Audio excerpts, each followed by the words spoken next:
ദൈവത്തിന് സ്തുതി. പ്രഭാതകിരണത്തിലേക്ക് സ്നേഹവന്ദനം. ഭാഗം 2217. ഇന്ന് ജനുവരി മാസം 25-ാം തീയതി. വീണ്ടും ഒരു ഞായർ ദിനമാണ്. അതും 3 നോമ്പിന്റെ ആരംഭത്തോട് ചേർന്നാണ് നമ്മൾ ഓരോരുത്തരും.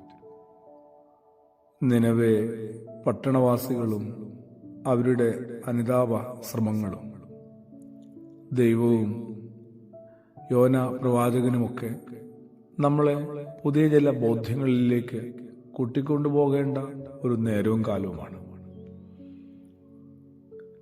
വെറുതെ കഴിഞ്ഞ വർഷം വരെയുള്ള ഈ നിനവേ നോമ്പിനെ ഒന്ന് ഓർത്തെടുത്താൽ എത്രയോ നല്ലതാണ്. എന്തൊക്കെയാണ് നമ്മൾ ഓരോരുത്തരുടെയും ജീവിതത്തിൽ അവശേഷിപ്പിച്ചിരിക്കുന്നത്. കുലീനമല്ലാത്ത എന്തുമാത്രം ചിന്തകളുടെ മാലിന്യങ്ങൾ നമ്മളിങ്ങനെ ചുമന്നു നടക്കുന്നുണ്ട്. അവയെല്ലാം ഒന്ന് ഇറക്കി വെക്കുവാനും അഴിച്ചു കളയാനും ഒന്ന് നിർമ്മലനായി മാറാനുമുള്ള ഒരു ശ്രമവും താല്പര്യവും ഉണ്ടാകുമോ ഓരോരുത്തർക്കും അവരവരുടെ ഉള്ളിൽ? എന്തുമാത്രം അഹന്തയുണ്ട്, അസൂയയോ പകയോ ശത്രുതയോ വെറുപ്പോ അകൽച്ചകളോ, നന്മയൊന്നും പകരം തരാത്ത വെറും മാലിന്യങ്ങൾ.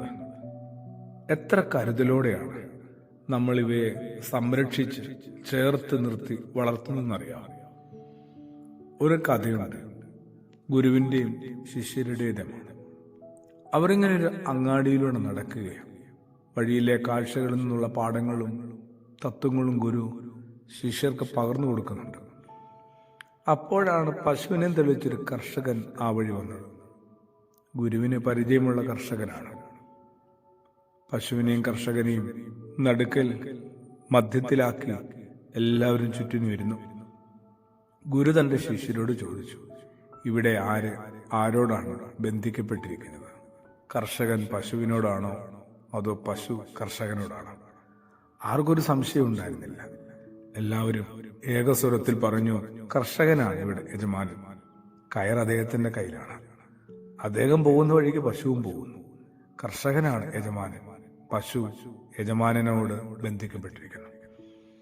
ഗുരു ഒന്ന് പുഞ്ചിരിച്ചു. പിന്നീട് വിചിത്രമായൊരു കാര്യം ചെയ്തു. തോൾ സഞ്ചിയിൽ നിന്ന് കത്രിക എടുത്ത് പശുവിന്റെ കയറൊന്ന് മുറിച്ചു വിട്ടു. നിമിഷനേരം കൊണ്ട് പശു ഓടിപ്പോയി. കർഷകനോ അതിന്റെ പിറകെ. ശിഷ്യരുടെ ഗുരു ചോദിച്ചു, ഇനി പറയൂ, ഇപ്പോൾ ആരാണ് യജമാനൻ? കർഷകനാണോ പശുവാണോ? ആരുടെ പിന്നാലെയാണിപ്പോ? ഇപ്പോൾ പശുവാണ് ഓട്ടത്തെ നിയന്ത്രിക്കുന്നത്. കർഷകൻ ആ വഴി ഓടുക മാത്രം ചെയ്യുന്നു. പശുവിന് ഈ കർഷകനോട് യാതൊരു താല്പര്യമില്ലെന്നേ. എന്നാൽ കർഷകന് പശുവിൽ താല്പര്യമുണ്ട്. പശുവാണ് ഇപ്പോൾ യജമാനനായിരിക്കുന്നത്. ആ യജമാനന്റെ പിറകെ അയാളിങ്ങനെ ഓടിക്കൊണ്ടിരിക്കുകയാണ്.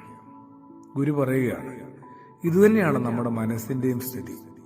മനസ്സിൽ നമ്മൾ കൊണ്ടു നടക്കുന്ന അനാവശ്യ ചിന്തകൾക്കൊന്നും നമ്മളോട് യാതൊരു താല്പര്യമില്ല. നമ്മൾ അവയെ ചേർത്ത് കെട്ടിവെച്ച് ബന്ധിച്ചു കൊണ്ടു നടക്കുകയാണ്. അവയോടുള്ള ബന്ധമൊന്ന് മുറിച്ചാൽ ആ നിമിഷം അവയെല്ലാം ഓടിമറിയും. അങ്ങനെ അവയെ ഓടിപ്പോകാൻ അനുവദിക്കാമോ? അതിനുള്ളൊരു കാലം കൂടിയാണ് ഒരു നല്ലൊരു നോമ്പുകാലം.